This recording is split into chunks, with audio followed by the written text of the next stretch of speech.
Welcome to Rewatch-and-Rank. On this channel, we rewatch older TV shows, provide a summary and opinion on the episode before ranking each episode against each other. Today's episode is One Piece East Blue Saga, Warship Island Arc, Episode 60, Those Who Soar in the Open Skies, Revival of the Thousand-Year Legend. Episode in a nutshell is a brief reminder of what happens in this episode. So in this episode, Nelson is defeated. Basically, he tries to send a harpoon to drag in Ryu's body.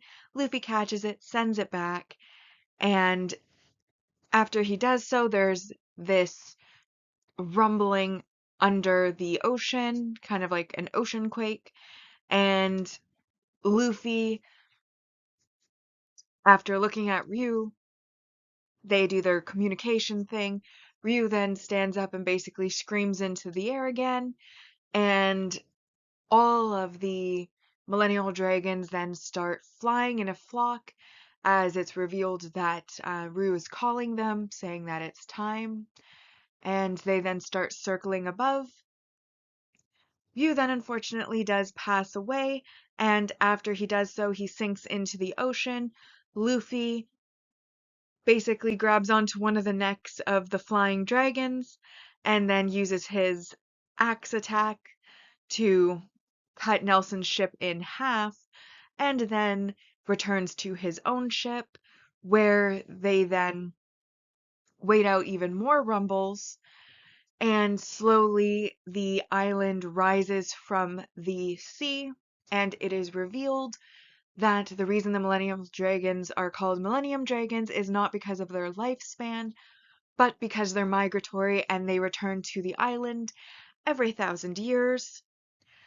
Apis, of course, is extremely upset that Ryu has died and starts calling him a liar, and then Luffy explains that, he wasn't a liar, he had achieved his dream, he made it to the nest, which is what he wanted to do, and that's what he said as he was sinking, and Apis said that he was going to get better when he got there, but obviously he's passed on.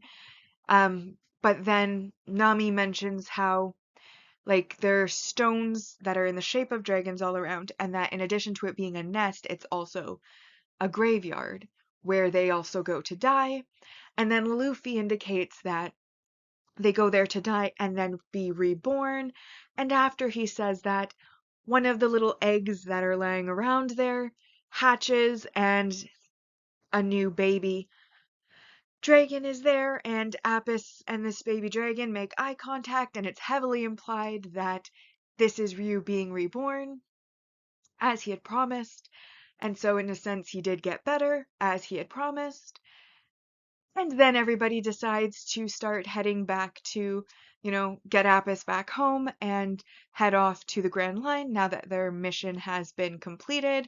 However, as they're heading back towards the ship, Eric does arrive because he was saved from drowning because the water rose up. He does kill Nelson, or it's implied he kills Nelson. Either way, he does attack him, and then basically confronts the Straw Hats again. Though, had he just been sneaky and not confronted them, he probably could have managed to get one of the dragons if he really wanted to, but that's not the kind of show this is.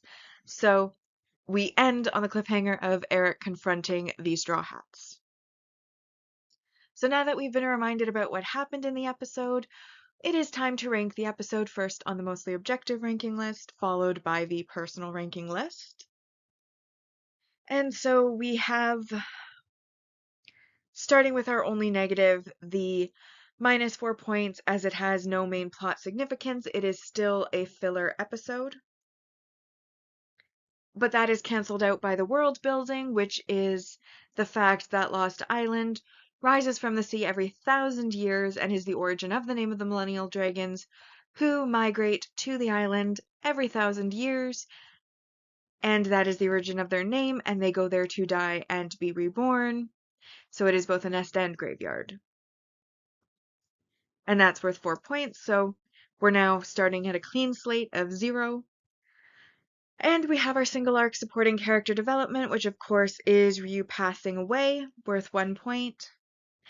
And then This episode was very, very successful with the emotional impacts.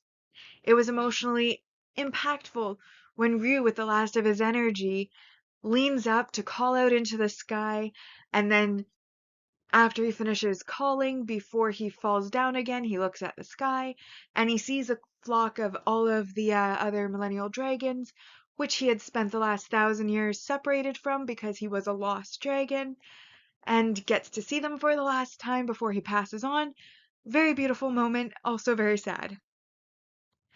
Then, the second time is, of course, the fact that Ryu dies. I mean, they were successful in this case because they fostered the attachment, because even though Ryu couldn't talk or anything, like he was in every episode of this arc, except the first one, but second episode on, he was in every episode, and, he was a part of it, even if he wasn't able to, like, speak. Um, and so, obviously, we grew an attachment, saw that it was a good dragon, and then, of course, when he dies, it's, like, really upsetting. So that was successful as well. And then triple whammy, you have, after you've like grieved because he died, you have the implication that he was reborn, which is also just an amazing moment and super sweet. And I feel like every single one of those moments was successful. So I gave separate points for each of those moments, which brought us from, so 9 plus 1, it does make it a 10 out of 10 episode, objectively. Though bias and judgment probably applies in the what was successful as far as the emotional impact, but 10 out of 10. And that brings our mostly objective ranking to first, The Holy Beast, Abyss's Secret, and The Legendary Island. This episode came in second because on the mostly objective list, when more than one episode has the same score, they rank in episode order. So we have Those Who Soar in the Open Skies, Revival of the Thousand-Year Legend, then Foreboding of a New Adventure, The Puzzling Girl Apis, Eric's Raid, Great Escape from Gunkin Island, Duel in the Ruins, Strange Zoro vs. Eric, Lone Island in a Distant Sea, The Legendary Lost Island, and then Luffy, Completely Surrounded, Admiral Nelson's Secret Plan, is currently in last place. And so for personal ranking, it should go without saying that I really enjoyed this episode.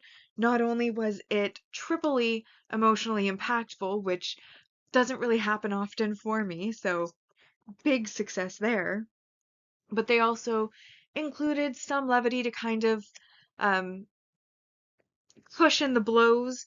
For example, Luffy's catch and release of the harpoon, when Nelson tries to drag um, Ryu's body in, Apis being so desperate to get to Rue on the ocean, despite the fact she cannot swim, that they literally have to tie her back to back with Usopp, which is just hilarious.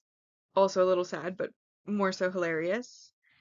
The fact that Luffy's able to break the ship in half with his foot axe, and then, just like the beautiful moments of like the Lost Island and like all of the corals and the colors and like the little pools of water still there rising up with all of like the past dragon bodies having turned into statues, and then of course all of the emotions going through everything and seeing all of the dragons entering the nest, and then of course when baby Ryu is born, no longer alone, a whole bunch of them come over and start nudging at him, and it's adorable.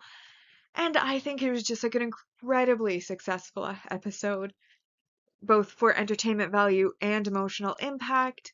And I can't really think of any flaws for the episode, so it has to be, in my opinion, a 10 out of 10. And that is why it is in first place, Those Who Soar in the Open Skies, Revival of the Thousand-Year Legend, followed by Luffy Completely Surrounded, Admiral Nelson's Secret Plan, Duel in the Ruins, Strange Zoro vs. Eric, Eric's Raid, Great Escape from Gunkin Island, The Holy Beast, Abyss's Secret, and the Legendary Island, Foreboding of a New Adventure, The Puzzling Girl Apis, and then the Lone Island in a Distant Sea, The Legendary Lost Island, is my list so far. Bringing us now to our saga ranking so far. And on our mostly objective ranking, we had the Romance Dawn arc in first place at 86.67%, Arlong Park arc 76.67. Similarly to episodes being ranked in order, if the arcs have the same score, they're also ranked in order. So Logtown arc is third at 76.67, Orangetown arc at 76%, Baretti arc at 68.33%, Syrup Village arc 64%, and Buggy Side Story arc at 55%. Warship Island arc so far has a score of 43 out of 80. Meanwhile, on the personal side, we have the Buggy Side Story arc at 90%, Arlong Park arc at 76%, Orangetown arc 74%, Romance Dawn arc 66.67%, Logtown arc 61.67%, Baretti arc at 52.5%, Syrup Village arc at 49%, and then Warship Island arc so far has a score of 59 out of a possible 80 with one episode to go. Bringing us now to the East Blue saga, where we're going to be ranking each of the sagas against each other, and so far East Blue Saga is at 41 out of 80 on the mostly objective and 34 out of 80 on the personal ranking. But with that, we have now rewatched and ranked One Piece East Blue Saga, Warship Island Arc, Episode 60, Those Who Soar in the Open Skies, Revival of the Thousand Year Legend. Like and subscribe if you'd like to, and I'll see you in the next episode.